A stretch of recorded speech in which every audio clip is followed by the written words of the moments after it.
Bien-aimés frères et sœurs, nous vous saluons dans le précieux nom de notre Seigneur Jésus. Merci à chacun qui fait l'effort de nous suivre sur nos différentes plateformes. Nous vous saluons et nous prions que la grâce, la paix et la bénédiction du Seigneur soient avec chacun d'entre nous. Ce jour, nous voulons partager ce message avec vous. Ce message qui vient nous encourager, ce message qui vient nous amener à reprendre surtout la marche avec le Seigneur. Nous avons vu ensemble un élément qui parfois nous empêche d'être heureux avec le Seigneur, la déception. Alors que Jésus nous dit qu'il marche avec nous dans nos déceptions, si nous n'arrivons pas à comprendre qu'il est avec nous, on ne peut pas manifester la joie que Dieu lui-même nous demande d'éprouver en lui. Nous avons parcouru rapidement ce dimanche 19 avril 2026 quelques éléments que nous partageons aussi avec vous. Et notre souhait est que ces éléments puissent aussi être une bénédiction pour vous. Nous avons lu dans un premier temps Luc chapitre 24. Luc chapitre 24, le verset 13 et verset 35. Et aussi, nous avons lu Malachie chapitre 3, du verset 5 au verset 10. Ces deux textes nous ont permis de comprendre que abandonner l'œuvre de Dieu n'est pas bénéfique pour nous, n'est pas bénéfique pour nos affaires. Lorsque nous exploitons le livre de Luc en son chapitre 24, à partir du verset 13, nous voyons là l'histoire de ces deux personnes.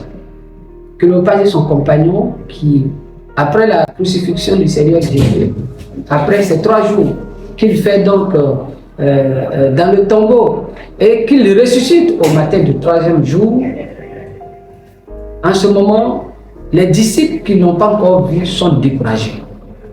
Jésus, qui repère la déception dans le cœur de chacun, s'est approché de ces 2 disciples qui ont pris la route de Jérusalem à Emmaüs. Nous avons vu en premier lieu que Jésus fait chemin avec nous. Il s'est approché de ces personnes et il a commencé à marcher avec eux. Il s'intéresse à ce qui se passe dans leur cœur, la déception qu'ils avaient. Il ne s'est pas contenté seulement de marcher, il va les interroger. Ensuite, lorsqu'ils vont commencer à parler, Jésus prend le temps de les écouter. Alors, chers frères et sœurs, Jésus nous écoute. Il nous écoute. Quand nous sommes découragés, nous sommes déboussolés, nous sommes dans nos moments de déception où nous pensons qu'il n'y a personne avec nous, le Seigneur Jésus s'apprend de toi parce qu'il voit l'état de ton cœur et il s'intéresse surtout à cela. Et il va poser la question, qu'est-ce qui se passe? Ils vont extérioriser ce qu'ils ont dans le cœur et lui, il prend la peine de les écouter sans même les interrompre. Jésus veut que nous parlions, nous ouvrons nos bouches pour dire ce qui se passe. Et quand il finit de les écouter, c'est maintenant qu'il prend la parole pour les enseigner. Il prend la parole pour les enseigner. Et quand il finit de les enseigner, la parole de Dieu qui entre dans les oreilles transforme l'état du cœur. La déception au début va se transformer là. Et ils deviennent heureux. Bien aimé, Jésus, il est avec nous. Et quand il nous enseigne, il y a la joie qui revient. La déception disparaît et en principe, la joie s'installe.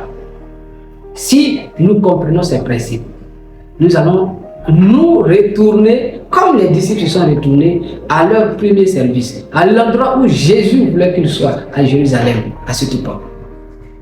La Bible dit, lorsque Jésus a compris qu'ils ont su que c'était lui, il a disparu. Il disparaît et en ce moment, il laisse là les disciples avec la joie. L'objectif était qu'ils puissent retrouver la joie qu'ils avaient perdue, la déception qui était l'enlevée.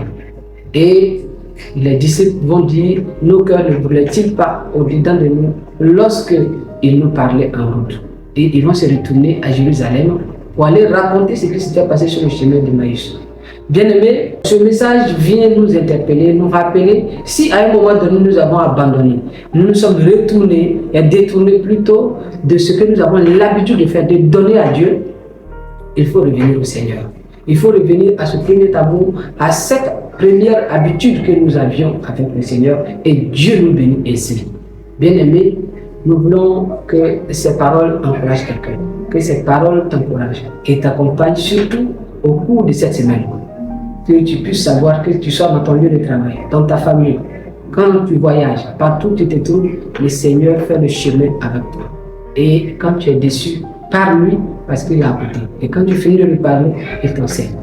Que Dieu nous bénisse et bonne semaine à chacun au nom de Jésus. Amen.